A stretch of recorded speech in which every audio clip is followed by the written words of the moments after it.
আমরা জানতে পারবো। আমরা সমযোজী বন্ধন নিয়ে কথা বলবো। তো যেহেতু সমযোজী বন্ধন নিয়ে আমরা কথা বলবো, তাই সমযোজী বন্ধন কিভাবে ভাঙে বা বন্ধনের বিভাজনটা কিভাবে হয় সেটা আমাদের জানা খুব দরকার। তো আমরা যদি গবেষণা করি আমরা দেখবো যে আমাদের সমযোজী বন্ধনের বিভাজন মূলত দুইভাবে হয়। একটা হলো গিয়ে সুষম বিভাজন বা হোমোলাইটিক ফিশন, আর একটা হলো গিয়ে বিষম বিভাজন বা হেটারোলাইটিক ফিশন। অনেক সময় এটাকে ক্লিভেজও বলি আমরা ফিশনের বদলে। তো আমাদের সুষম আর বিষম বিভাজন কিভাবে ঘটে সেটা দেখার জন্য আমি এখানে তিনটা বন্ধন দেখতে পাচ্ছি। একটা হলো গিয়ে আমাদের কার্বন কার্বন বন্ধন, একটা হলো গিয়ে কার্বন হাইড্রোজেন বন্ধন, আর একটা হলো গিয়ে কার্বন ক্লোরিন বন্ধন। তো আমরা যদি দেখি কার্বন কার্বন বন্ধনে আমাদের দুইটা কার্বনেরই তড়িৎ ঋণাত্মকতা সমান, এবং তাদের যে বন্ধনটা সেই বন্ধনে আমাদের দুইটা ইলেকট্রন আছে, একে আমরা বলি বন্ধন জোড় ইলেকট্রন, এবং এই দুইটা ইলেকট্রনের ভিতরে একটা কার্বনের একটা অন্য কার্বনের। তো যখন আমরা কোনো হিট দেই, বিক্রিয়া যখন হয়, যখন বন্ধনটা ভাঙবে, আমরা কিন্তু খুব সহজেই বুঝতে পারি এইখানে কেউ কিন্তু কারো ইলেকট্রন জোরে আকর্ষণ করতে পারবে না। অর্থাৎ তড়িৎ ঋণাত্মকতা মানে কি? তড়িৎ ঋণাত্মকতা মানে হলো গিয়ে যে আমাদের ইলেকট্রনকে নিজের দিকে আকর্ষণ করার ক্ষমতা। আমি যার সাথে যুক্ত তার থেকে যদি আমার তড়িৎ ঋণাত্মকতার মান বেশি হয়, তখন কিন্তু আমি বলতে পারি যে আমি তার ইলেকট্রনকে নিজের দিকে আকর্ষণ করতে পারবো। পুরোপুরি হয়তো নিজের ভিতর ঢুকে ফেলতে পারবো না, বাট কাছাকাছি আনতে পারবো। কিন্তু এখানে দুইজনেরই তড়িৎ ঋণাত্মকতা সমান, তাই কেউ কাউকে ঠকাইতে পারবে না। এবং বন্ধনটা যখন ভাঙবে, বন্ধন ভাঙলে প্রতিটা কার্বন তার নিজের নিজের ইলেকট্রন নিয়ে আলাদা হয়ে যাবে, এবং তখন আমরা যেই জিনিসগুলি পাবো সেটা হলো গিয়ে কার্বন তার একটা ইলেকট্রন নিয়ে আলাদা হয়ে গেল, এবং ওই কার্বন তার ইলেকট্রন নিয়ে আলাদা হয়ে গেল। এবং এইগুলিকে আমরা কিন্তু কার্বন পরমাণু বলি না। এই সুষম বিভাজনের ফলে আমাদের যে জিনিসগুলো তৈরি হয় তাদেরকে আমরা বলি গিয়ে ফ্রি রেডিক্যাল বা মুক্ত মূলক। এখন এই ফ্রি রেডিক্যালের সাথে আমাদের নরমাল কার্বনের পার্থক্যটা কোথায়? নরমাল একটা কার্বন পরমাণুর সাথে ফ্রি রেডিক্যাল কার্বনের পার্থক্যটা কোথায় সেটা যদি আমরা বুঝতে চাই, আমরা জাস্ট একটা নরমাল কার্বন পরমাণু যদি আঁকি, খেয়াল করি আমাদের কার্বনের প্রথম শক্তি স্তরে থাকে দুইটা ইলেকট্রন, আর দ্বিতীয় শক্তি স্তরে থাকে গিয়ে চারটা ইলেকট্রন।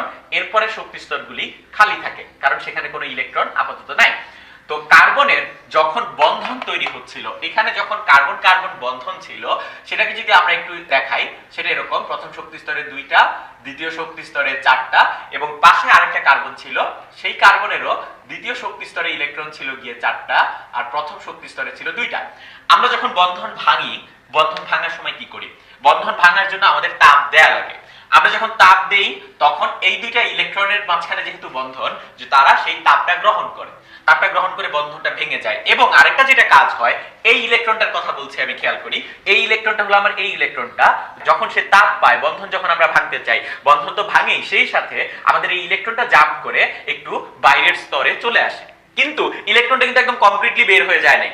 কার্বন আগে তার কার্বনে যতগুলি প্রোটন ছিল এখনো ততগুলি প্রোটন আছে, আগে যতগুলি ইলেকট্রন ছিল এখনো ততগুলি ইলেকট্রন আছে। বাট পার্থক্যটা কি?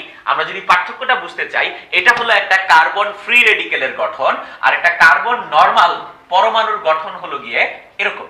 পার্থক্যটা বুঝি যে কার্বন নরমাল পরমাণুর দুইটা অরবিটে আমাদের ইলেকট্রন থাকে, বাট এখানে দুইটা না, 3 নম্বরের ইলেকট্রন চলে আসছে। তো এইটা হলো কি আমাদের ফ্রি রেডিক্যাল, কার্বন ফ্রি রেডিক্যালের স্ট্রাকচার। এবং এই ফ্রি রেডিক্যালের স্ট্রাকচার দেখে কিন্তু আমরা বলতে পারি যে আমাদের ফ্রি রেডিক্যাল যেটা তৈরি হয়, তারা থাকে গিয়ে চার্জ নিউট্রাল, অর্থাৎ তাদের চার্জের কোনো প্রাধান্য থাকে না, পজিটিভ চার্জ বা নেগেটিভ চার্জ কোনোটাই থাকে না, কারণ ইলেকট্রন আর প্রোটনের সংখ্যা কিন্তু পরমাণুতে যা ছিল এখনো তা আছে। এবং আমাদের ফ্রি রেডিক্যাল অত্যন্ত সক্রিয়। কেন অত্যন্ত সক্রিয়? কার্বনের চেয়ে ফ্রি রেডিক্যাল কার্বন অনেক বেশি সক্রিয়। তার কারণটা হলো কার্বনের সর্ববহিষ্ঠ শক্তি স্তরে চারটা ইলেকট্রন আছে, তাকে বিক্রিয়া করার জন্য চারটা ইলেকট্রন গ্রহণ করা লাগবে বা চারটা ইলেকট্রন ছাড়া লাগবে, যেটা কিনা অনেক কষ্টকর ব্যাপার। কিন্তু কার্বন ফ্রি রেডিক্যাল স্ট্রাকচার যদি আমরা দেখি, তার সর্ববহিষ্ঠ শক্তি স্তরে ইলেকট্রন আছে কিন্তু একটা। এবং আমরা জানি ধাতু যারা তারা অনেক বেশি সক্রিয় হয়, তাদের সর্ববহিষ্ঠ শক্তি স্তরে ইলেকট্রন থাকে একটা, দুইটা বা তিনটা, যাতে করে তারা খুব সহজেই ইলেকট্রনটা ছেড়ে দিয়ে বিক্রিয়া করতে পারে। কার্বন ফ্রি রেডিক্যালের স্ট্রাকচার অনেকটা মেটালের মতো, অনেকটা ধাতুর মতো। এবং শুধু কার্বন ফ্রি রেডিক্যাল না, যে কোনো ফ্রি রেডিক্যালের স্ট্রাকচার অনেকটা মেটালের মতো, তাদের সর্ববহিষ্ঠ শক্তি স্তরে একটা কি দুইটা ইলেকট্রন থাকে, দ্যাটস ওয়াই তারা অনেক বেশি সক্রিয়তার সাথে বিক্রিয়া করে। তো আমরা ফ্রি রেডিক্যালের দুইটা বৈশিষ্ট্য ভালো মতো খেয়াল করলাম, একটা হলো গিয়ে চার্জ নিউট্রালিটি এবং আরেকটা হলো গিয়ে অ্যাক্টিভিটি, তারা অনেক বেশি সক্রিয়।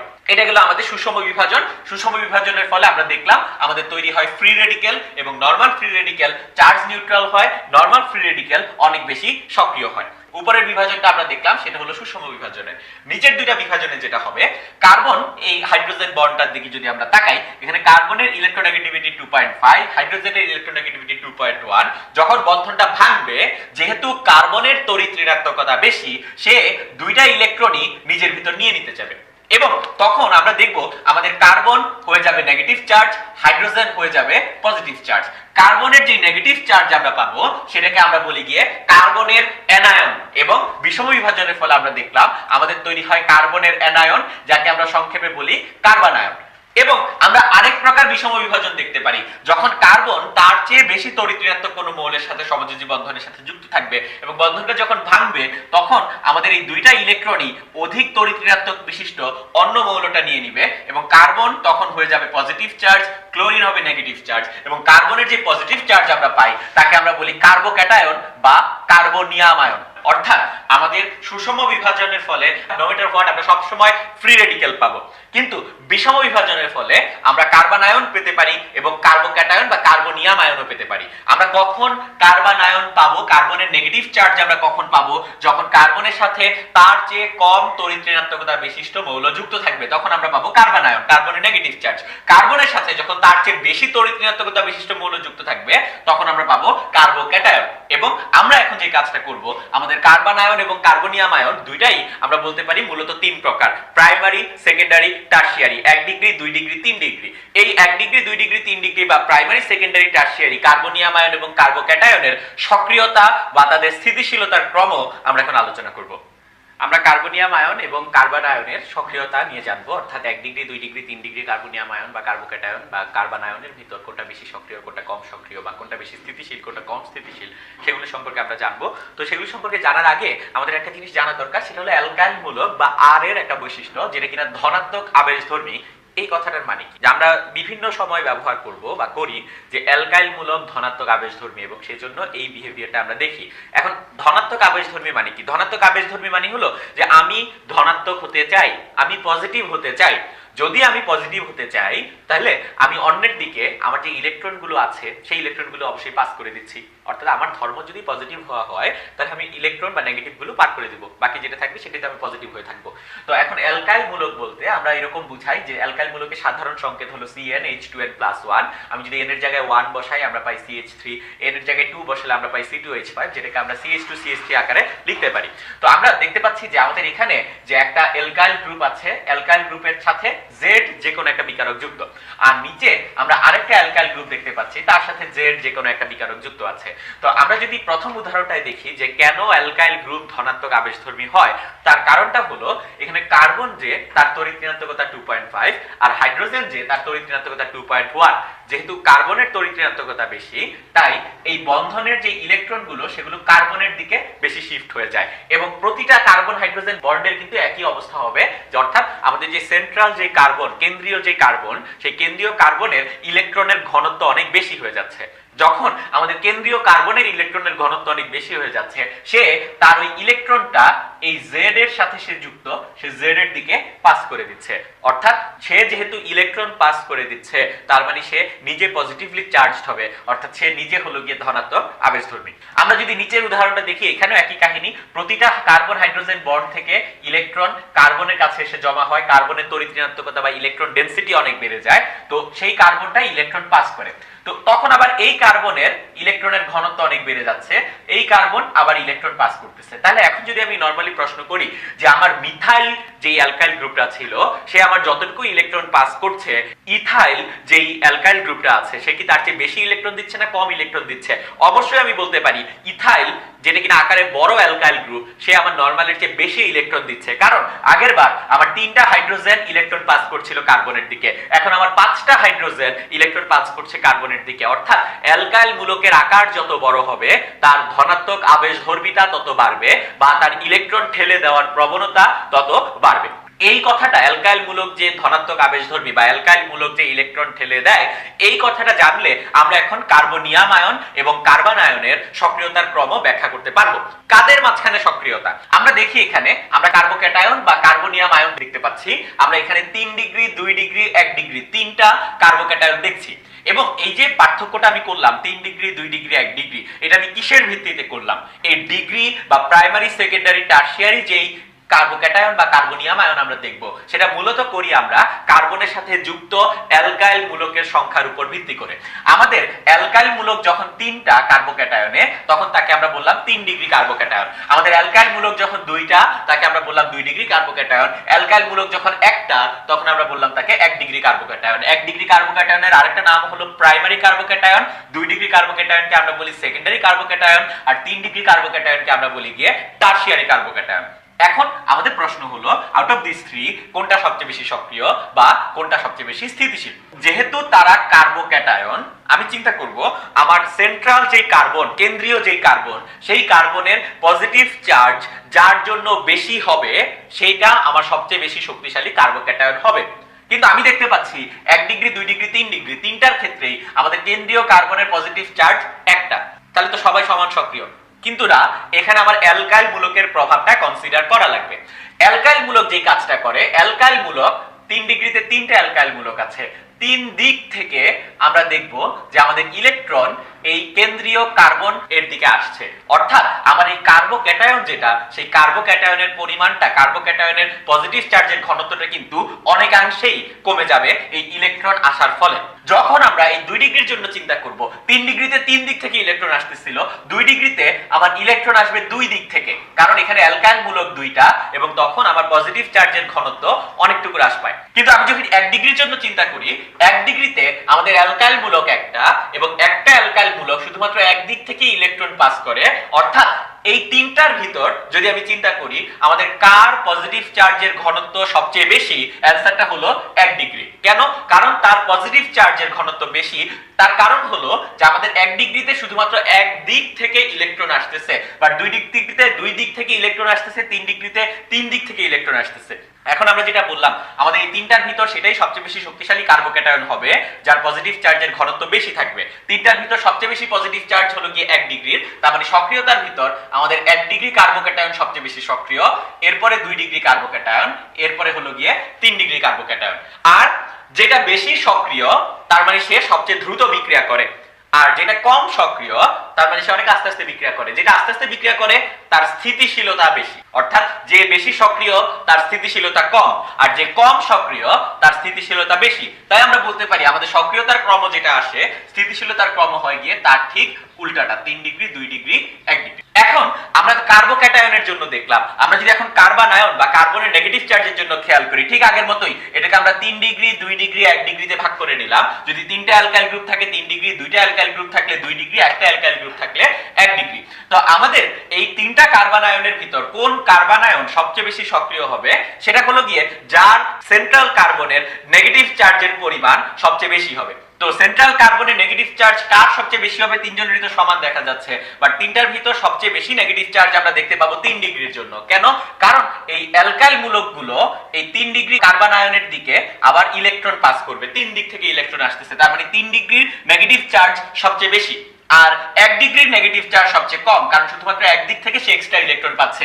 2 ডিগ্রি 2 দিক থেকে ইলেকট্রন পাচ্ছে। তাই আমি বলতে পারি এই তিনটার ভিতর সবচেয়ে বেশি নেগেটিভ চার্জ আছে 3 ডিগ্রিতে, সবচেয়ে কম নেগেটিভ চার্জ আছে 1 ডিগ্রিতে। তার মানে আমাদের সক্রিয়তার ক্রম হলো গিয়ে 3 ডিগ্রি সবচেয়ে বেশি সক্রিয়, এরপর 2 ডিগ্রি, এরপর 1 ডিগ্রি। আর স্থিতিশীলতার ক্রম ঠিক আগেরবারের মতো সক্রিয়তার ক্রমের উল্টা, সেটা হবে গিয়ে 1 ডিগ্রি, 2 ডিগ্রি, 3 ডিগ্রি। তো আমরা যদি খেয়াল করি যে আমাদের কার্বনিয়াম আয়নের বা কার্বোক্যাটায়নের সক্রিয়তা আর স্থিতিশীলতার যে ক্রম, কার্বনায়নের সক্রিয়তা এবং স্থিতিশীলতার ক্রম কিন্তু তার ঠিক উল্টা।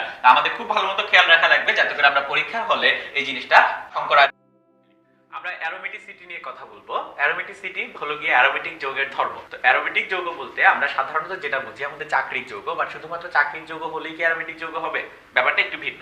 তো অ্যারোমেটিসিটির ভিতর অ্যারোমেটিক যৌগের যে বিশেষ ধর্মগুলো সেগুলো আমরা আইডেন্টিফাই করি।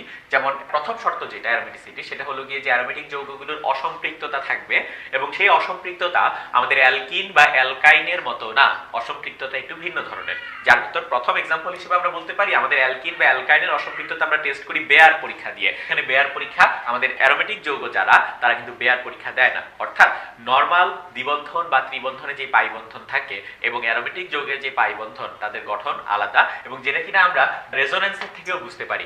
রেজোনেন্স বা অনুরণন আমাদের দ্বিবন্ধন বা ত্রিবন্ধনে কিন্তু হয় না, কিন্তু বেনজিনের ভিতর আমাদের রেজোনেন্স হয়। এবং রেজোনেন্স বলতে কি বোঝায়? আমাদের পাই ইলেকট্রনগুলি ঘুরে বেড়ানো, সঞ্চারণশীল ইলেকট্রন। পাই ইলেকট্রনগুলি যখন আমার টোটাল ও চক্রের ভিতর ঘুরতে থাকে তখন তাকে আমরা বলি রেজোনেন্স। এবং এই বেনজিনের রেজোনেন্স কিন্তু আমরা এরকম একটা চক্র দিয়ে বুঝাই যে 2/3 বেনজিন বলয়ের 2/3 আমরা এরকম একটা চক্র দিয়ে বুঝাই যে আমাদের পাই বন্ধনের যে ইলেকট্রনগুলো সেগুলো কিন্তু কন্টিনিউয়াসলি ঘুরছে, রেজোনেন্স করছে। আর 3 নম্বর যেটা অ্যারোমেটিসিটি সেটা হলো কি হাকেল তত্ত্ব অনুসরণ করে। তো এখন হাকেল তত্ত্ব বলতে কি বোঝায় বা হাকেল তত্ত্বের কাজটাই কি? হাকেল তত্ত্ব থেকে আমরা খুব সহজেই বুঝতে পারি আমাদের একটা যৌগ অ্যারোমেটিক কি না। হাকেল তত্ত্বের ডেসক্রিপশনটা এরকম যে কোনো অ্যারোমেটিক যৌগে আমাদের 4n+2 সংখ্যক সঞ্চারণশীল সমতলীয় পাই ইলেকট্রন থাকবে। 4n+2 সংখ্যক, এই 4n+2 আমি যদি n এর জায়গায় 0 বসাই আমরা পাই গিয়ে 2, n এর জায়গায় 1 বসালে আমরা পাই 6, 2 বসালে 10। এইভাবে আমরা জোড় সংখ্যা পাবো যেটা কিনা 4 এর গুণিতক না, সেই সংখ্যাগুলিকে আমরা বলি গিয়ে হাকেল নাম্বার। তো হাকেল বলে গেছেন যে আমাদের অ্যারোমেটিক যৌগে সবসময় 4n+2 সংখ্যক অর্থাৎ হাকেল নাম্বারের সংখ্যক আমাদের সঞ্চারণশীল এবং সমতলীয় ইলেকট্রন থাকবে। দুইটা কথাই আমাদের কিন্তু খুব ইম্পর্টেন্ট। ফর এক্সাম্পল আমরা একটা উদাহরণ দিই যে আমাদের বেনজিন আমরা জানি C6H6 এবং দেখতে এরকম। দেখে আমি বুঝতেছি বেনজিনে আমাদের পাই বন্ধন আছে গিয়ে 3টা। পাই বন্ধন যতগুলি থাকে পাই ইলেকট্রন থাকে গিয়ে তার ডাবল। বেনজিনে পাই বন্ধন 3টা, তার মানে পাই ইলেকট্রন কয়টা? 6টা। এবং আমাদের 6 একটা হাকেল নাম্বার, যেহেতু হাকেল নাম্বারের সমান সংখ্যক আমাদের পাই ইলেকট্রন আছে বেনজিনের, তাই বেনজিন একটা অ্যারোমেটিক যৌগ। এখন আমরা আসি ফিউরান অ্যারোমেটিক যৌগ কিনা আমি টেস্ট করতে চাই। আমরা জানি যদি আমার পাই ইলেকট্রনের সংখ্যা হাকেল নাম্বারের সমান হয় তখন তাকে আমরা বলবো সে অ্যারোমেটিক যৌগ। তো ফিউরানে আমরা দেখতে পাচ্ছি আমাদের পাই বন্ড আছে গিয়ে 2টা। তো পাই বন্ড 2টা মানে হলো গিয়ে আমাদের পাই ইলেকট্রন আছে গিয়ে 4টা, কিন্তু 4 কোনো হাকেল নাম্বার না। ফিউরানে এই 4 ছাড়াও কিন্তু আরো ইলেকট্রন আছে, কি সেটা হলো কি আমাদের অক্সিজেনের মুক্তজোড় ইলেকট্রন আছে 2টা। তাহলে আমি যদি 2টা মুক্তজোড় ইলেকট্রন বা 4টা ইলেকট্রনকে যোগ করি তাহলে কিন্তু আমাদের ইলেকট্রন সংখ্যা দাঁড়াচ্ছে 8, এবং 8ও কিন্তু আমার হাকেল নাম্বার না। এই ক্ষেত্রে আমার চিন্তা করা লাগবে এই সমতলীয় ব্যাপারটা।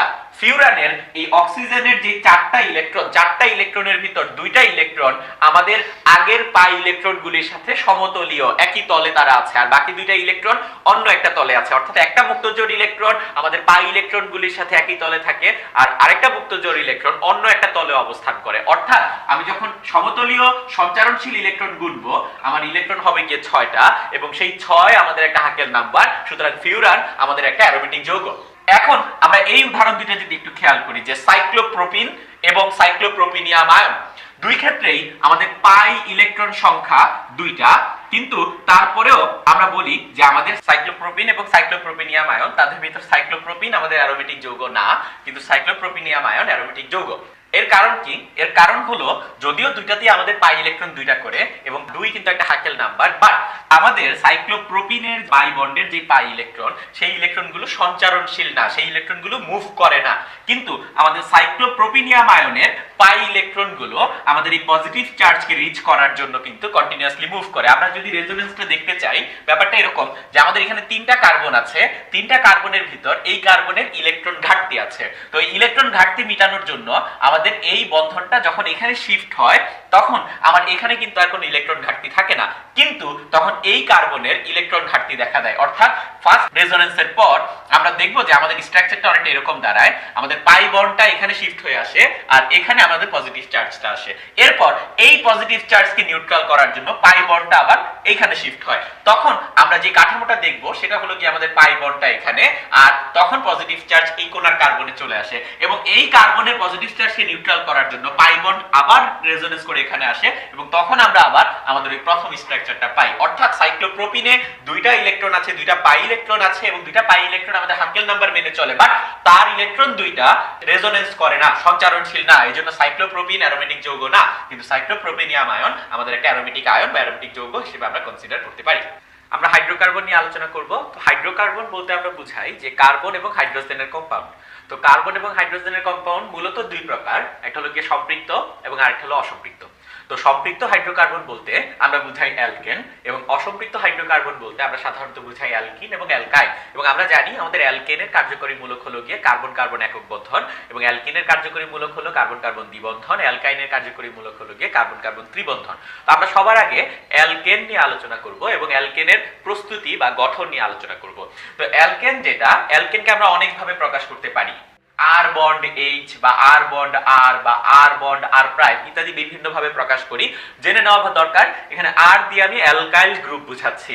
অ্যালকাইলের সাথে যদি আমি একটা হাইড্রোজেন যোগ করি আমি অ্যালকেন পাবো, অ্যালকাইলের সাথে যদি ওই অ্যালকাইলটা আবার যোগ করি তাও একটা অ্যালকেন পাবো, অ্যালকাইলের সাথে নতুন আরেকটা অ্যালকাইল যোগ করলেও কিন্তু আমি অ্যালকেন পাবো। অনেকভাবে আমরা অ্যালকেন তৈরি করতে পারি এবং অ্যালকেনের সাধারণ সংকেত আমরা জানি CnH2n+2, n এর জায়গায় 1 বসালে আমি পাই CH4 যেটাকে আমরা বলি মিথেন। একইভাবে ইথেন, প্রোপেন, বিউটেন, পেন্টেন এরকম বিভিন্ন অ্যালকেন আমরা তৈরি করতে পারি। এখন কথা হলো অ্যালকেনের প্রস্তুতি কিভাবে, অ্যালকেন কিভাবে আমরা তৈরি করব। যেহেতু আমরা জানি সমগ্রিত শ্রেণীর প্রতিটা সদস্যকে একটা নির্দিষ্ট পদ্ধতিতে তৈরি করা যায়, তো অ্যালকেনের তৈরির দুইটা পদ্ধতি আমরা দেখব। একটা হলো ডিকার্বক্সিলেশন পদ্ধতি এবং আরেকটা হলো উডস পদ্ধতি। আমরা অনেক আগে থেকেই জিনিসগুলি সম্পর্কে ওয়াকিবহল, বাট তারপরে একটু জেনে নেওয়া যে ডিকার্বক্সিলেশন পদ্ধতিতে আমরা ব্যবহার করি ফ্যাটি অ্যাসিডের সোডিয়াম লবণ। এখন ফ্যাটি অ্যাসিড বলতে আমরা জৈব অ্যাসিড বুঝাই RCOOH, এবং এই ফ্যাটি অ্যাসিডের যে সোডিয়াম লবণ RCOONA, এখানে আমরা CH3COONA অর্থাৎ সোডিয়াম ইথানয়েট নিচ্ছি, তার সাথে সোডা লাইমের বিক্রিয়া দিচ্ছি। সোডা লাইম বলতে আমরা বুঝাই সোডিয়াম হাইড্রোক্সাইড এবং ক্যালসিয়াম অক্সাইডের মিশ্রণ। কিন্তু বিক্রিয়াটা দেখে আমাদের মনে হচ্ছে কিন্তু সোডিয়াম হাইড্রোক্সাইড শুধুমাত্র একা একাই বিক্রিয়া করছে, ক্যালসিয়াম অক্সাইড আমাদের অনেকের ধারণা প্রভাবক হিসেবে কাজ করছে। তো বিক্রিয়া করে সেখান থেকে মিথেন তৈরি হচ্ছে, এটা আমাদের অ্যালকেন প্লাস সোডিয়াম কার্বনেট আমরা পাচ্ছি। প্রশ্ন আসা স্বাভাবিক, আমি এখানে ক্যালসিয়াম অক্সাইড ব্যবহার করলাম কেন, বা এই বিক্রিয়ায় ক্যালসিয়াম অক্সাইডের কাজ কি? আমি তো শুধু সোডিয়াম হাইড্রোক্সাইডের বিক্রিয়া দিলেই পারতাম। এই বিক্রিয়াটা করার জন্য আমাদের সোডিয়াম হাইড্রোক্সাইডটা শুষ্ক হওয়া দরকার। সোডিয়াম হাইড্রোক্সাইডটা ভিজে গেলে অ্যাকচুয়ালি এই বিক্রিয়া এখান থেকে আমরা অ্যালকেন তৈরি করতে পারবো না। আর্দ্র সোডিয়াম হাইড্রোক্সাইড দিয়ে আমাদের এই বিক্রিয়া করা সম্ভব না। এই জন্য আমরা সোডিয়াম হাইড্রোক্সাইডের সাথে ক্যালসিয়াম অক্সাইড মিশিয়ে নিই। সোডিয়াম হাইড্রোক্সাইড একটা পানিগ্রাহী পদার্থ। দুই টাইপের পদার্থ আছে, একটা হলো পানিগ্রাহী পদার্থ আর একটা হলো পানিগ্রাহী পদার্থ। পানিগ্রাহী পদার্থ বলতে আমাদের মাথায় আসা উচিত ফোমের কথা। ফোম যেটা করে পানিটাকে নিজের ভিতর শুষে নেয়, কিন্তু সে কিন্তু দ্রবীভূত হয় না, পানিটাকে শুষে নিল, পানিগ্রাহী। আর পানিগ্রাহী পদার্থ হলো কি আমাদের লবণ। লবণ কি করে, যখন লবণ আমরা খোলা বাতাসে রেখে দিই, বাতাসের জলীয় বাষ্পটা নিজের ভিতর নিয়ে সে কিন্তু পানি পানি হয়ে যায়, সে গলে যাচ্ছে, দ্রবণ তৈরি হয়ে যাচ্ছে। তো সোডিয়াম হাইড্রোক্সাইড আমাদের একটা পানিগ্রাহী পদার্থ, তাকে উন্মুক্ত অবস্থায় রেখে দিলে সে বাতাসের জলীয় বাষ্প নিয়ে একটা আর্দ্র সোডিয়াম হাইড্রোক্সাইডে কনভার্ট হয় এবং তখন আমার এই বিক্রিয়াটা হয় না। এই জন্য এখানে আমরা নিরোধক ক্যালসিয়াম অক্সাইড ব্যবহার করি, যেটা কিনা আমার সোডিয়াম হাইড্রোক্সাইডকে কি রাখে, সোডিয়াম হাইড্রোক্সাইডকে শুষ্ক রাখে। এই জন্য আমরা এখানে ক্যালসিয়াম অক্সাইড ব্যবহার করি, বা দুইটার মিশ্রণ দরকার। এই জন্য সোডিয়াম হাইড্রোক্সাইড ব্যবহার না করে আমরা ব্যবহার করি সোডিয়াম হাইড্রোক্সাইড আর ক্যালসিয়াম অক্সাইডের মিশ্রণ, যেই মিশ্রণকে আমরা বলি গিয়ে সোডা লাইম। এই বিক্রিয়ার নাম ডিকার্বক্সিলেশন বিক্রিয়া। কেন? কারণ এই বিক্রিয়ায় আমাদের কার্বন সংখ্যা হ্রাস পায় এবং কার্বন সংখ্যা হ্রাস পায় আমার কার্বক্সিলিক অ্যাসিড মূলক থেকে। খেয়াল করি আমাদের এই অ্যাসিডে বা এই অ্যাসিডের যে লবণ সোডিয়াম ইথানয়েড, এখানে কার্বন আছে দুইটা, কিন্তু আমি যেই অ্যালকেনটা পাচ্ছি তাতে কার্বন আছে আমার একটা। আমার কার্বন সংখ্যা হ্রাস পাচ্ছে। আমি যদি এখানে সোডিয়াম বিউটানয়েড নিয়ে কাজ করি এখান থেকে আমি প্রোপেন পাবো, আমি যদি সোডিয়াম পেন্টানয়েড নিয়ে কাজ করি আমি বিউটেন পাবো। সব সময় আমার কার্বন সংখ্যা একটা হ্রাস পাবে এবং সেই কার্বনটা হ্রাস পায় আমাদের কার্বক্সিলিক অ্যাসিডের কার্বন। দ্যাটস ওয়াই আমি এটাকে বলি ডিক্রিজ কার্বক্সিলেশন রিঅ্যাকশন, সংক্ষেপে আমরা বলি গিয়ে ডিকার্বক্সিলেশন রিঅ্যাকশন। এটা হলো আমাদের একটা পদ্ধতি অ্যালকেন তৈরি করার, যেখানে সবসময় আমরা একটা কম সংখ্যক কার্বন বিশিষ্ট অ্যালকেন তৈরি করতে পারি, অর্থাৎ কার্বন সংখ্যা কমানোর জন্য আমরা এই ডিকার্বক্সিলেশন পদ্ধতি ব্যবহার করব। এখন আসি আমরা উডস বিক্রিয়াতে। উডস বিক্রিয়া যেটা, সেটা হলো কি শুষ্ক ইথানীয় দ্রবণে অ্যালকাইল হ্যালাইডের সাথে ধাতব সোডিয়ামের বিক্রিয়া। খেয়াল করি আমরা এখানে একটা অ্যালকাইল হ্যালাইড নিলাম আর বন্ড X, তার সাথে সোডিয়াম ধাতু এবং তার সাথে আরেকটা আর বন্ড X। তো এইভাবে যখন বিক্রিয়া হয় তখন আমার তৈরি হয় সোডিয়াম হ্যালাইড দুইটা এবং আমরা পাই আর বন্ড R, এবং এই আর বন্ড R কে কিন্তু আমরা বলি গিয়ে অ্যালকেন। অর্থাৎ শুষ্ক ইথানীয় দ্রবণে অ্যালকাইল হ্যালাইডের সাথে যখন ধাতু সোডিয়াম বিক্রিয়া করে সেখান থেকে আমরা অ্যালকেন পাই। আমরা একটা উদাহরণ দেই, আমরা এখানে অ্যালকাইল হ্যালাইড হিসেবে দিলাম CH3I অর্থাৎ মিথাইল আয়োডাইড, এবং দুইটা মিথাইল আয়োডাইড আমরা দিলাম, দুই অণু মিথাইল আয়োডাইড। তার সাথে সোডিয়াম ধাতুর বিক্রিয়া, সেখানে যেটা হয় দুইটা আয়োডিন দুইটা সোডিয়ামের সাথে মিলে তৈরি করে দুইটা সোডিয়াম আয়োডাইড, এবং আমরা পাই CH3 বন্ড CH3, অর্থাৎ আমরা এখানে যে অ্যালকেনটা পাচ্ছি সেই অ্যালকেনটা হলো গিয়ে আমাদের ইথেন। খেয়াল করি আমাদের ছিল মিথাইল আয়োডাইড, এখানে কার্বন ছিল একটা, আর ওইখানে আমরা পাচ্ছি ইথেন যেখানে কার্বন কয়টা, দুইটা। আমাদের কার্বন ডাবল হয়ে যাচ্ছে। আমি যদি এখানে বিউটাইল আয়োডাইড নেই, একটু চিন্তা করে দেখি, আমি বিউটাইল আয়োডাইডের উডস বিক্রিয়া থেকে আমি কিন্তু পাবো অকটেন, অর্থাৎ 4 কার্বন থেকে 8 কার্বন হয়ে যাবে, 5 কার্বন থেকে 10 কার্বন হয়ে যাবে। সবসময় উডস বিক্রিয়ায় আমরা জোড় সংখ্যক কার্বন বিশিষ্ট অ্যালকেন তৈরি করতে পারি। একটা প্রশ্ন খুবই কমন, উডস বিক্রিয়ার মাধ্যমে আমরা কি বিজোড় সংখ্যক কার্বন বিশিষ্ট অ্যালকেন তৈরি করতে পারি কিনা? যেই পদ্ধতি আমরা এতক্ষণ আলোচনা করলাম সেই পদ্ধতিতে সম্ভব না, কিন্তু আমরা যদি দুইটা অ্যালকাইল হ্যালাইড একদম সেম অ্যালকাইল হ্যালাইড না নিয়ে যদি দুইটার অ্যালকাইল মূলকটা চেঞ্জ করে নেই, তখন কিন্তু আমাদের বিজোড় সংখ্যক কার্বন বিশিষ্ট অ্যালকেন তৈরি করা সম্ভব।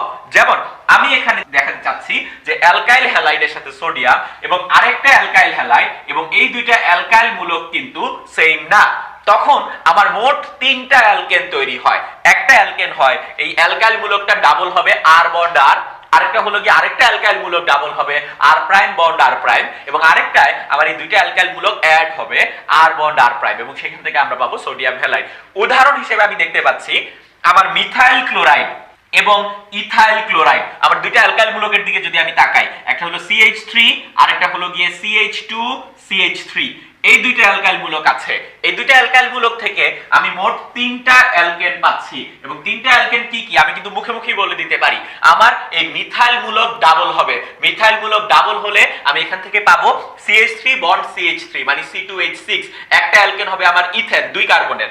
এখানে আছে গিয়ে ইথাইল, ইথাইল ডাবল হবে, ইথাইল ডাবল হলে আমি পাবো 4 কার্বনের অ্যালকেন, সেটা হলো গিয়ে আমার বিউটেন, এবং লাস্টে গিয়ে এই দুইটা অ্যাড হবে, এই দুইটা অ্যাড হয়ে আমি একটা অ্যালকেন পাবো, সেই অ্যালকেনটা হলো গিয়ে আমার প্রোপেন, এবং এই প্রোপেন হলো গিয়ে আমার 3 কার্বনের। অর্থাৎ আমরা উডস বিক্রিয়ার মাধ্যমে শুষ্ক ইথারীয় দ্রবণে সোডিয়ামের সাথে অ্যালকাইল হ্যালাইডের বিক্রিয়ায় সবসময় যে জোড় সংখ্যক কার্বন বিশিষ্ট অ্যালকেনই পাবো এটা নেসেসারি না। যদি আমরা অ্যালকাইল মূলকগুলো ভিন্ন ভিন্ন নেই, তখন কিন্তু আমি মোট 3টা অ্যালকেন পাই, এবং ওই 3টা অ্যালকেনের ভিতর একটা অ্যালকেন আমার হবে গিয়ে বিজোড় সংখ্যক কার্বন বিশিষ্ট। আমরা অ্যালকেনের বিভিন্ন ধরনের বিক্রিয়া নিয়ে আলোচনা করব। অ্যালকেন সাধারণত নিষ্ক্রিয়, এবং অ্যালকেনকে আমরা সাধারণত বলি গিয়ে প্যারাফিন। প্যারাফিন মানে হলো গিয়ে আসক্তিহীন, এবং কেন আসক্তিহীন বা কেন নিষ্ক্রিয় বলা হয়, কারণ অ্যালকেনে আমাদের কার্বন কার্বন সিগমা বন্ধন থাকে, কোনো পাই বন্ধন থাকে না, এবং সিগমা বন্ধন অনেক বেশি শক্তিশালী একটা বন্ধন। এজন্য অ্যালকেন সাধারণত অনেক বিক্রিয়া করতে চায় না। অ্যালকিন অ্যালকাইন যেসব বিক্রিয়া করে, অ্যালকেন অনেক ক্ষেত্রেই সেই ধরনের বিক্রিয়া করে না, বাট কিছু বিক্রিয়া করে, সেই বিক্রিয়াগুলি আমরা একটু দেখব। একটা হলো গিয়ে প্রতিস্থাপন বিক্রিয়া ক্লোরিনের সাথে, এবং এই ক্লোরিনের সাথে বিক্রিয়াটা আমরা দুইটা মাধ্যমে দেখব, একটা হলো গিয়ে প্রখর সূর্যালোকে, আর একটা হলো গিয়ে মৃদু সূর্যালোকে। যখন প্রখর সূর্যালোকে ক্লোরিনের সাথে আবার যে কোনো একটা অ্যালকেন বিক্রিয়া করে এবং বিক্রিয়ার হার অনেক বেশি থাকে, এবং সেখান থেকে আমরা পাই গিয়ে কার্বন এবং হাইড্রোক্লোরিক অ্যাসিড, সরাসরি কার্বন তৈরি হয়, সব হাইড্রোজেন কিন্তু এখান থেকে বের করে নিয়ে যাচ্ছে ক্লোরিনটা। আর যখন মৃদু সূর্যালোকে হয়, এখানে যে বিক্রিয়াটা হয় সেটা হলো গিয়ে যে আমার মিথেন ক্লোরিনের সাথে বিক্রিয়া করে একটা হাইড্রোজেন প্রতিস্থাপিত হয় একটা ক্লোরিন দিয়ে, আমরা পাই মিথাইল ক্লোরাইড, এই যে CH3Cl মিথাইল ক্লোরাইড, এবং এই মিথাইল ক্লোরাইড পরবর্তীতে আবার আমার অতিরিক্ত ক্লোরিনের সাথে বিক্রিয়া করে, সেখান থেকে আরেকটা হাইড্রোজেন আরেকটা ক্লোরিন দিয়ে প্রতিস্থাপিত হয়, আমরা পাই মিথেন ডাইক্লোরাইড বা মিথিলিন ক্লোরাইড। মিথিলিন ক্লোরাইড আবার বিক্রিয়া করে ক্লোরিনের সাথে, সেখান থেকে আমরা পাই মিথেন ট্রাইক্লোরাইড বা ক্লোরোফর্ম বলি আমরা একে, CHCl3, এবং ক্লোরোফর্ম লাস্টে ক্লোরিনের সাথে বিক্রিয়া করে, সেখান থেকে আমরা পাই পাইরিন বা কার্বন টেট্রাক্লোরাইড। তো এইভাবে মিথেন থেকে আমরা পাইরিন বা কার্বন টেট্রাক্লোরাইড পাই যখন আমাদের মৃদু সূর্যালোকে বা বিক্ষিপ্ত সূর্যালোকে বিক্রিয়া হয়, আর যখন প্রখর সূর্যালোকে আমাদের বিক্রিয়া হয় আমরা মিথেন থেকে সরাসরি পাই গিয়ে কার্বন। অ্যালকেনের আরেকটা খুব গুরুত্বপূর্ণ যে বিক্রিয়া বা আমরা নরমালি যেটা ব্যবহার করি সেটা হলো গিয়ে অ্যারোমেটিকরণ বিক্রিয়া। অর্থাৎ অ্যালকেন বা অ্যালকিন বা অ্যালকাইন এরা কিন্তু আমাদের অ্যারোমেটিক যৌগ না, এরা হলো এলিফেটিক যৌগ, কিন্তু এই এলিফেটিক যৌগগুলি থেকে কিন্তু আমরা অ্যারোমেটিক যৌগ তৈরি করতে পারি, এবং অ্যালকেন থেকে এটা করা সম্ভব যখন অ্যালকেনের কার্বন সংখ্যা মিনিমাম 6 বা তার চেয়ে বেশি হবে, 6 এর বেশি, 6, 7, 8 যদি হয়, তখন কিন্তু আমরা করতে পারবো অ্যারোমেটিকরণ বিক্রিয়া। এবং বিক্রিয়া কি হয়, ফর এক্সাম্পল আমরা এখানে দেখতে পাচ্ছি আমাদের এখানে এন হেক্সেন যেই যৌগটা, সেটা মোট 6টা কার্বন একই শিকলে অবস্থান করতেছে, তাদের মাঝখানে কিন্তু কোনো চক্র নাই, জাস্ট একটা শিকল, আমি জাস্ট একটু ঘুরে ছবিটা আঁকলাম, এটা হলো এন হেক্সেন। এন হেক্সেনকে 500 ডিগ্রি সেলসিয়াস তাপমাত্রায় 40 অ্যাটমসফিয়ার চাপে অ্যালুমিনিয়াম অক্সাইড প্রভাবকের উপস্থিতিতে যদি আমরা চালনা করি, এখান থেকে আমাদের অপসারণ বিক্রিয়ায় দুইটা হাইড্রোজেন, এই কার্বন থেকে একটা হাইড্রোজেন এবং এই কার্বন থেকে একটা হাইড্রোজেন অপসারিত হয়, এবং অপসারিত হয়ে তাদের মাঝখানে আমরা পাই গিয়ে ডাবল বন্ড, অর্থাৎ আমাদের তৈরি হয় হেক্সিন 1, এন হেক্সেন থেকে আমরা পাই হেক্সিন 1 অপসারণ বিক্রিয়ার মাধ্যমে, এবং এই হেক্সিন 1 কে যখন আমরা চাকরিকরণ করি সেখান থেকে আমরা পাই সাইক্লোহেক্সেন, একটা চাকরিক অ্যালকেন পেয়ে যাচ্ছি। অর্থাৎ আমরা একটা মুক্ত শিকল যৌগকে একটা বদ্ধ শিকল যৌগে কনভার্ট করছি। এখন আমার অ্যারোমেটিক করা লাগবে। অ্যারোমেটিক করার জন্য আমরা যখন হিট দেই তখন এখান থেকে হাইড্রোজেন বিচ্যুতি হয়, হাইড্রোজেন বের হয়। যে কোনো দুইটা কার্বন থেকে দুইটা হাইড্রোজেন অপসারিত হয়, অন্য দুইটা কার্বন থেকে দুইটা হাইড্রোজেন অপসারিত হয়, অন্য দুইটা কার্বন থেকে দুইটা হাইড্রোজেন অপসারিত হয়। সেখান থেকে আমরা পাই আমাদের C6H6 বেনজিন এবং সেই সাথে তিনটা হাইড্রোজেন। আমরা 6টা কার্বন বা এন হেক্সেন নিয়ে কাজ করলাম, সেখান থেকে আমরা পাই বেনজিন। আমরা যদি এন হেপ্টেন নিয়ে কাজ করতাম সেখান থেকে আমরা পাবো টলুইন। এভাবে কার্বন সংখ্যা বৃদ্ধির সাথে সাথে বা শাখা যোগ করার মাধ্যমে আমরা নতুন নতুন অ্যারোমেটিক যৌগ কিন্তু তৈরি করতে পারি। অর্থাৎ যখন আমাদের কার্বন সংখ্যা মিনিমাম 6 বা 6 এর চেয়ে বেশি হবে তখন অ্যারোমেটিকরণ বিক্রিয়ার মাধ্যমে আমরা বেনজিন বা তার সমধর্মী যৌগ তৈরি করতে পারি আমাদের অ্যালকেন থেকে। অসম্পৃক্ত হাইড্রোকার্বন নিয়ে আলোচনা শুরুতেই আমরা অ্যালকিন নিয়ে আলোচনা করব। অ্যালকিনের সাধারণ কার্যকরী মূলক হলো কার্বন কার্বন দ্বিবন্ধন এবং এর সাধারণ সংকেত হলো CnH2n। আমরা জানি সবচেয়ে ছোট অ্যালকিন হলো ইথিন, এরপরে propene, butene, pentene, hexene, heptene, octene, nonene, decene, undecene, বিভিন্ন ধরনের অ্যালকিন আমরা বানাতে পারি। তো অ্যালকিনের প্রস্তুতিটা কি? আমরা অনেকভাবে অ্যালকিন তৈরি করতে পারি। এখানে আমি তিনটা পদ্ধতি দেখাচ্ছি। একটা পদ্ধতি হলো গিয়ে নিরুদন। নিরুদন মানে হলো গিয়ে যে পদ্ধতিতে পানি শোষণ করে নেই আমরা, যে সকল পদার্থ নিরুদন ঘটায় তাদেরকে আমরা বলি নিরুদক। নিরুদক হিসেবে সালফিউরিক অ্যাসিড আমরা ব্যবহার করতে পারি, ফসফরাস পেন্টাঅক্সাইড ব্যবহার করতে পারি, ক্যালসিয়াম অক্সাইড ব্যবহার করতে পারি, ইত্যাদি বিভিন্ন নিরুদক পদার্থ আছে। তো এখানে আমরা অ্যালকোহল থেকে যখন অ্যালকিন বানাই তখন অ্যাকচুয়ালি আমরা নিরুদন বিক্রিয়ার মাধ্যমে বানাই। এবং যেটা করি আমরা অ্যালকোহলের সাথে যদি আমরা গাঢ় সালফিউরিক অ্যাসিড যোগ করি, গাঢ় সালফিউরিক অ্যাসিড আমার 1 অণু পানি অ্যালকোহল থেকে বের করে নিয়ে আসে, এবং 1 অণু পানি বের করার পর আমাদের যে জিনিসটা বাকি থাকে সেটা হলো গিয়ে অ্যালকিন। সুতরাং অ্যালকোহল থেকে আমরা অ্যালকিন বানানোর জন্য নিরোধক পদার্থ গাঢ় সালফিউরিক অ্যাসিড ব্যবহার করি। অথবা আমরা যেটা করতে পারি সেটা হলো রোজেনমান্ড বিজারণ, এবং এই রোজেনমান্ড বিজারণে আমরা অ্যালকাইন থেকে অ্যালকিন তৈরি করতে পারি। এটা এক প্রকার জুত বিক্রিয়া, এবং আমরা একটু পরে দেখব এই জুত বিক্রিয়াটা কিভাবে ঘটে। এবং দেখি আমরা বিক্রিয়াটা যে আমাদের CH triple bond CH ethyne, ইথাইনের সাথে আমরা যখন হাইড্রোজেনের বিক্রিয়া দেই প্যালাডিয়াম এবং বেরিয়াম সালফেট প্রভাবকের উপস্থিতিতে, এই প্রভাবক দুটো কিন্তু খুব ইম্পর্টেন্ট। এই প্রভাবক ছাড়া অ্যাকচুয়ালি আমাদের এই বিক্রিয়াটা হয় না। প্যালাডিয়াম এবং বেরিয়াম সালফেটের উপস্থিতিতে বিক্রিয়া দিলে সেখান থেকে আমরা পাই গিয়ে ইথিন, অর্থাৎ এই দুইটা হাইড্রোজেন দুইটা কার্বনে গিয়ে অ্যাড হয়ে যাচ্ছে। যদি আমি প্যালাডিয়াম আর বেরিয়াম সালফেট না দিতাম আমি কিন্তু ইথিন পেতাম না। ইথিন আবার অতিরিক্ত হাইড্রোজেনের সাথে বিক্রিয়া করে আমার তৈরি করতো ইথেন, এবং তখন আমরা কিন্তু অ্যালকিন না পেয়ে পেতাম গিয়ে অ্যালকেন। আর 3 নম্বর যেটা, সেটা একটা অপসারণ বিক্রিয়া। এটা অনেকটা আমাদের নিরোধন বিক্রিয়ার মতোই, বাট আলাদাভাবে নাম দিলাম এই কারণে যে এখানে যে আমাদের অ্যালকাইল হ্যালাইড থেকে আমরা তৈরি করি অ্যালকিন। অ্যালকাইল হ্যালাইডের সাথে আমরা যদি অ্যালকোহলীয় পটাশিয়াম হাইড্রোক্সাইড অ্যাড করি সেখান থেকে পটাশিয়াম হ্যালাইড অপসারিত হয়, পানি অপসারিত হয়, এবং আমরা পাই গিয়ে আমাদের অ্যালকিন, ইথিন পাই আমরা। এটা হলো কি অ্যালকিনের সাধারণ প্রস্তুত প্রণালী। আমরা যদি অ্যালকিনের বিশেষ ধরনের বিক্রিয়া, অ্যালকিনের যে সবচেয়ে গুরুত্বপূর্ণ বিক্রিয়া সেটা হলো কি আমাদের ইলেকট্রোফিলিক সংযোজন বিক্রিয়া বা ইলেকট্রোফিলিক জুত বিক্রিয়া বা ইলেকট্রোফিলিক এডিশন রিঅ্যাকশন, সেটা যদি আমরা দেখতে চাই সেটা কয়েকটা উদাহরণ আমি এখানে দেখতে চাচ্ছি। একটা উদাহরণ হলো ফর এক্সাম্পল ইথিন তার সাথে ক্লোরিনের বিক্রিয়া। বিক্রিয়া কি হয় সেটা আমরা দেখব। সংযোজন বিক্রিয়া কখন হবে? সংযোজন বিক্রিয়া হলো গিয়ে যে আমাদের পাই বন্ধন ভেঙে গিয়ে একক বন্ধন তৈরি হবে, সেই বিক্রিয়াকে আমরা বলি সংযোজন বিক্রিয়া। আমরা দেখতে পাচ্ছি ইথিনের এখানে পাই বন্ধন আছে, এবং যখন বিক্রিয়া হবে আমাদের এই পাই বন্ধনটা কিন্তু আর থাকবে না, CH2 bond CH2 single bond হয়ে গেল, পাই বন্ড ভেঙে যাচ্ছে। তখন এই কার্বনের হাত যদি আমি চিন্তা করি, কার্বনের হাত 4টা থাকার কথা, বাট এই কার্বনের হাত আছে কিন্তু আমাদের এখন 3টা। তখন এই ডাবল বন্ড রিলেটেড কার্বনগুলোর একটা করে নতুন হাত বের হয়, এবং সেই হাতে আমার যে বিকারক ক্লোরিন, সেই ক্লোরিন দুটো গিয়ে বসে। সুতরাং ইথিনের সাথে ক্লোরিনের সংযোজন বিক্রিয়ায় আমরা পাই 1,2-ডাইক্লোরো ইথেন। যদি আমরা এখানে ইথিন না নিয়ে আমি যদি প্রোপিন নেই, for example CH3CH double bond CH2, তার সাথে ক্লোরিনের বিক্রিয়া একই। প্রথমে আমরা চিন্তা করব যে আমাদের ডাবল বন্ড ভাঙবে, ডাবল বন্ড ভেঙে সিঙ্গেল বন্ড হবে। তখন এই ডাবল বন্ড রিলেটেড যে দুইটা কার্বন আছে আমাদের, সেই ডাবল বন্ড রিলেটেড কার্বনের একটা করে নতুন হাত বের হবে। সেই হাতে আমার বিকারক যখন যুক্ত হবে তখন আমি সুন্দর মতো পাচ্ছি 1,2-ডাইক্লোরো প্রোপেন। সমস্যাটা হয় কখন? সমস্যা হয় যদি আমি প্রোপিনের সাথে HCl এর বিক্রিয়া দেই। কি সমস্যা আমরা একটু দেখি। যে আমাদের এইখানে প্রোপিনের বিক্রিয়ায় প্রথমেই যেটা হয় CH3CH bond CH2 double bond ভেঙে যায়, দুইটা হাত বের হয়। আগের বার আমার কোন হাতে কে বসবে এটা নিয়ে সমস্যা ছিল না, দুইটাই ক্লোরিন ছিল। বাট এখন আমার একটা হাইড্রোজেন একটা ক্লোরিন, আমি যদি হাইড্রোজেন এখানে বসাই ক্লোরিন এখানে বসাই তখন কিন্তু আমরা যেই যৌগটা পাই তার নাম হলো গিয়ে 1 ক্লোরোপ্রোপেন। কিন্তু আমি যদি উল্টাটা বসাই মানে এখানে ক্লোরিন বসালাম আর সাইডে যদি হাইড্রোজেন বসাই তখন আমার এটার নাম হলো গিয়ে 2 ক্লোরোপ্রোপেন।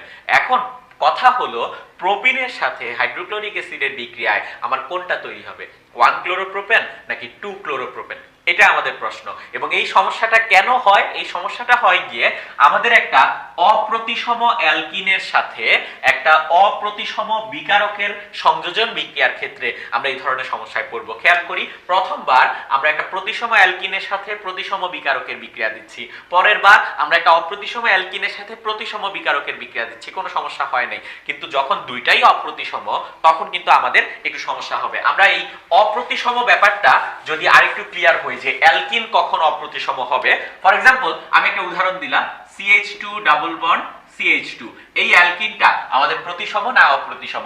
আমরা কি কাউন্ট করব? আমরা দেখব ডাবল বন্ড রিলেটেড কার্বন দুইটায় হাইড্রোজেন সংখ্যা কত। ডাবল বন্ড রিলেটেড কার্বনে দুইটা হাইড্রোজেন আছে, দুই পাশে সমান সমান হাইড্রোজেন আছে, সুতরাং এটা হলো গিয়ে আমাদের সিমেট্রিক অ্যালকিন। আমি যদি বলি CH3 CH double bond CH2, এই অ্যালকিনটা সিমেট্রিক না অ্যাসিমেট্রিক, প্রতিসম না অপ্রতিসম? ডাবল বন্ড রিলেটেড কার্বন এখানে হাইড্রোজেন আছে দুইটা, এই ডাবল বন্ড রিলেটেড কার্বনে হাইড্রোজেন আছে একটা, সুতরাং এটা হলো কি আমাদের অপ্রতিসম বা অ্যাসিমেট্রিক অ্যালকিন। আমি যদি এভাবে প্রশ্ন করি CH3 CH double bond CH bond CH2 bond CH3, এই যে অ্যালকিনটা আমি দেখতে পাচ্ছি এটা কি আমার অপ্রতিসম অ্যালকিন না প্রতিসম অ্যালকিন? নরমাল সেন্সে আমরা তো বলি এটা অপ্রতিসম, ডাবল বন্ড বরাবর ভাগ করলাম অপ্রতিসম, কিন্তু না, আমরা ভাগাভাগি করব না, আমরা কাউন্ট করব ডাবল বন্ড রিলেটেড কার্বনে আমাদের হাইড্রোজেন সংখ্যা একটা, যেহেতু ডাবল বন্ড রিলেটেড কার্বনে আমাদের হাইড্রোজেন সংখ্যা সমান, সুতরাং এটা হলো কি আমাদের একটা সিমেট্রিক অ্যালকিন। তো অ্যালকিনের জন্য কখন আমাদের প্রতিসম অ্যালকিন হবে, সেটা হবে গিয়ে যখন তার দ্বিবন্ধন যুক্ত কার্বনে দুইটা কার্বনে আমাদের সমান সংখ্যক হাইড্রোজেন থাকবে তখন।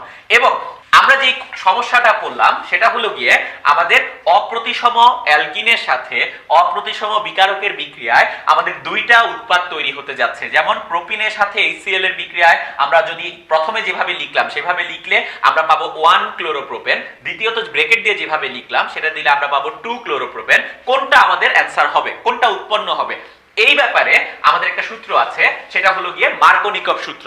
মার্কোনিকভ সূত্রটা হলো যে আমাদের অপ্রতিসম অ্যালকিন এবং অপ্রতিসম বিকারকের জন্য সূত্র, এবং মার্কোনিকভ সূত্রে যেটা বলা হচ্ছে সেটা হলো গিয়ে তেলা মাথায় তেল দেওয়া। মানে কি অ্যাকচুয়ালি কথাটার মিনিং কি? কথাটার মিনিং হলো যে আমাদের এখানে সমস্যাটা কি হচ্ছে, সমস্যাটা হচ্ছে ডাবল বন্ড ভেঙে যাওয়ার পর দুইটা হাত বের হচ্ছে, কোন হাতে আমার বিকারকের কোন পার্ট যুক্ত হবে? মার্কোনিকভ সূত্র বলে দুইটা কার্বন থেকে তো হাত বের হচ্ছে, যেই কার্বনে হাইড্রোজেন সংখ্যা আগের থেকে বেশি, এই কার্বনে আগে হাইড্রোজেন কয়টা ছিল? একটা, এই কার্বনে হাইড্রোজেন কয়টা? দুইটা, যেই কার্বনে হাইড্রোজেন সংখ্যা বেশি আছে আমার বিকারকের হাইড্রোজেন ওই কার্বনেই যুক্ত হবে। অর্থাৎ আমাদের কর্নারের কার্বনে হাইড্রোজেন সংখ্যা বেশি এবং মার্কোনিকভ সূত্র আমাকে বলে যে আমার বিকারকের হাইড্রোজেন, অর্থাৎ এই বিকারকের হাইড্রোজেন যুক্ত হবে যার হাইড্রোজেন বেশি সেখানে, অর্থাৎ বিকারকের ক্লোরিন যুক্ত হবে যার হাইড্রোজেন কম সেখানে। এটাই মার্কোনিকভ সূত্র। অর্থাৎ মার্কোনিকভ সূত্র অনুযায়ী আমরা দেখতে পাচ্ছি আমাদের প্রোপিনের সাথে HCl এর বিক্রিয়ায় আমাদের প্রধান উৎপাদ হলো গিয়ে 2 ক্লোরোপ্রোপেন। এবং আরেকটা যেটার কথা আমরা বললাম CH3 CH CH2 ক্লোরিন সাইডে মাঝখানে হাইড্রোজেন, এই 1 ক্লোরোপ্রোপেন এটাও তৈরি হয়, বাট দেখা যায় আমাদের 2 ক্লোরোপ্রোপেন যদি 80% তৈরি হয়, 1 ক্লোরোপ্রোপেন তৈরি হয় গিয়ে 20%। অর্থাৎ আমরা প্রধান উৎপাদ সহ উৎপাদ নিয়ে চিন্তা করি। মার্কোনিকভ সূত্র অনুযায়ী আমার বিকারকের হাইড্রোজেন সেই কার্বনের সাথেই যুক্ত হবে যেই কার্বনে আমার আগের থেকে তুলনামূলক বেশি পরিমাণ হাইড্রোজেন যুক্ত আছে সেই কার্বনে। তো মার্কোনিকভ সূত্রের একটা সীমাবদ্ধতা যদি আমরা দেখতে চাই, ফর এক্সাম্পল আমি প্রশ্ন করলাম CH3 CH double bond CH bond CH2 bond CH3, এটা হলো কি আমাদের পেন্টিন 2। এই পেন্টিন 2 এর সাথে আমি বললাম হাইড্রোজেন ব্রোমাইড এর বিক্রিয়ায় আমাদের প্রধান উৎপাদ কি? পেন্টিন 2 এর সাথে হাইড্রোজেন ব্রোমাইডের বিক্রিয়া। তো আমরা জানি সংযোজন বিক্রিয়ায় কি হবে, দ্বিবন্ধনটা ভেঙে যাবে। দ্বিবন্ধন ভাঙার পর আমি কি পাবো? CH3 CH bond, CH bond CH2 bond CH3, single bond হলো এবং ডাবল বন্ড রিলেটেড কার্বনের দুইটা হাত বের হয়। মার্কোনিকের সূত্র অনুযায়ী এখন যদি আমি বসাতে যাই, আমার বিকারকের একটা পার্ট হাইড্রোজেন আর একটা পার্ট ব্রোমিন। হাইড্রোজেন সেখানেই বসবে যেখানে তুলনামূলক বেশি হাইড্রোজেন আছে। এই দুইটা হাতের দুইটাতেই কিন্তু সমান সমান হাইড্রোজেন আছে। তো আমি একবার হাইড্রোজেন এখানে বসালাম, ব্রোমিন মাঝখানে বসালাম, তখন আমি যে উৎপাদটা পাই সেটা হলো গিয়ে 3 ব্রোমোপেন্টেন। আর যদি আমি উল্টাটা বসাই, হাইড্রোজেন মাঝখানে বসাই, ব্রোমিন এক পাশে বসাই, তখন আমি পাবো 2 ব্রোমোপেন্টেন। এবং কোনটা হবে, কোনটা প্রধান উৎপাদ হবে আমি কিন্তু বলতে পারি না, কারণ মার্কোনিকের সূত্র আমি মেনে চলতে পারতেছি না, কারণ এখানে দুইটা কার্বনেই আমাদের হাইড্রোজেন সমান সমান আছে। অর্থাৎ আমাদের এই যে অ্যালকিনটা একটা প্রতিসম অ্যালকিন, এজন্যই এই সমস্যা। এবং প্রতিসম অ্যালকিনের সংযোজন বিক্রিয়ার ক্ষেত্রে যদি আমাদের এরকম ডাইলেমা হয়, আমরা বলবো আমাদের দুইটা উৎপাদই 50% করে তৈরি হয়, দুইটা উৎপাদই আমাদের অর্ধেক অর্ধেক তৈরি হবে। তো আমরা মার্কোনিকভ সূত্র দেখলাম। এখন এই মার্কোনিকভ সূত্রের ঠিক বিপরীত একটা সূত্র আছে যাকে আমরা বলি যে এন্টি মার্কোনিকভ সূত্র বা বিপরীত মার্কোনিকভ সূত্র। তো এই এন্টি মার্কোনিকভ সূত্র বিজ্ঞানী খারাস দিয়ে যান এবং তিনি বলছেন যে আমাদের যেই অ্যালকিন, অপ্রতিসম অ্যালকিন, তার সাথে যদি আমরা যে কোনো একটা বিকারকের বিক্রিয়া দেই, বাট প্রভাবক হিসেবে যদি আমরা অ্যালকাইল পারক্সাইড বা হাইড্রোজেন পারক্সাইড ব্যবহার করি, তখন মার্কোনিকভ সূত্র যা হওয়ার কথা এখন তার ঠিক উল্টাটা হবে। এবং আমরা দেখব যে এখানে কি হওয়ার কথা মার্কোনিকভ সূত্র অনুযায়ী। CH3 CH single bond CH2 double bond related দুইটা কার্বনের দুইটা হাত বের হবে। আমাদের বিকারকটা হাইড্রোজেন আর ব্রোমিনে ভাগ হবে। মার্কোনিকভ সূত্র অনুযায়ী বিকারকের হাইড্রোজেন যুক্ত হবে যেখানে আমার বেশি হাইড্রোজেন আছে, অর্থাৎ এই সাইডে।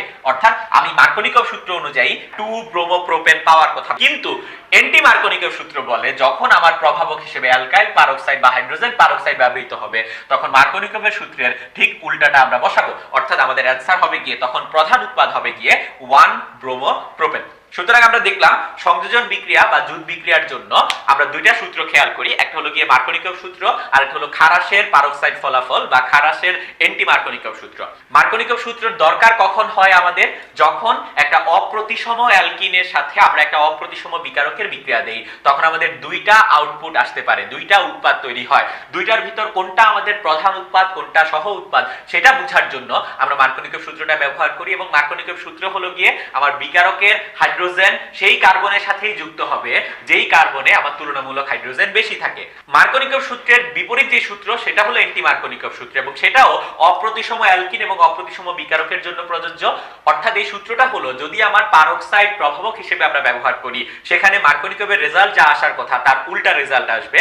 এবং আমরা খেয়াল করব এই দুইটা সূত্র আমরা তখনই ব্যবহার করব যখন আমরা অপ্রতিসম অ্যালকিন এবং অপ্রতিসম বিকারকের বিক্রিয়া দিব।